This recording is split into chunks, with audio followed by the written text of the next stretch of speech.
مجھے تمہارے جیسے انسان سے شادی کرنی ہے مجھے تو لگتا ہے وہ آپ کے پیسے لے کر بھاگ گیا ہے۔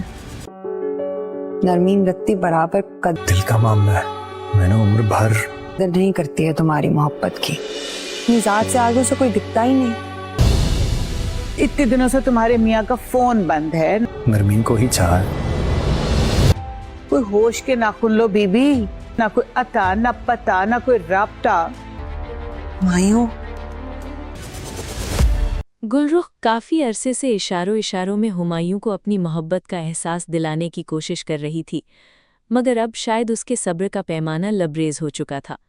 اسی لیے اس بار وہ بنا کسی جھجک کے ہمایوں سے کہہ دے گی، میں کسی تم جیسے انسان سے نہیں۔ گلرخ کی یہ بات سن کر ہمایوں چند لمحوں کے لیے خاموش رہ جائے گا، مگر پھر وہ بہت سنجیدگی سے اسے جواب دے گا، میں تم سے شادی نہیں کر سکتا۔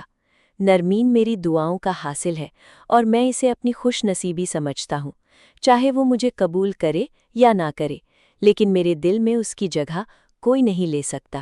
ہمایوں کی صاف انکار کے بعد گلرخ کو یہ احساس ہو جائے گا کہ صرف محبت کا اظہار کافی نہیں، اب اسے ہمایوں کو حاصل کرنے کے لیے کوئی نیا راستہ اختیار کرنا ہوگا۔ اس کے دل میں ایک خطرناک کھیل جنم لے گا، ایسا کھیل جو ہمایوں اور نرمین کی زندگی بدل سکتا ہے۔ دوسری طرف مونا نہال کی گمشدگی سے شدید پریشان دکھائی دے گی۔ کئی دن گزر جانے کے باوجود نہ اس کا فون مل رہا ہوگا اور نہ ہی اس کے بارے میں کوئی خبر۔ اسی پریشانی میں وہ ماہین سے کہے گی، تمہارے شوہر کا کچھ پتہ نہیں چل رہا، آخر تم بھی اسے ڈھونڈنے کی کوشش کرو ماہین۔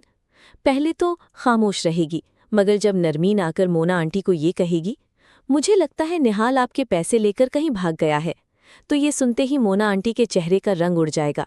صدمے اور پریشانی کی وجہ سے ان کی طبیعت اچانک خراب ہونے لگے گی، جبکہ گھر کا ماحول خوف اور بے یقینی میں ڈوب جائے گا۔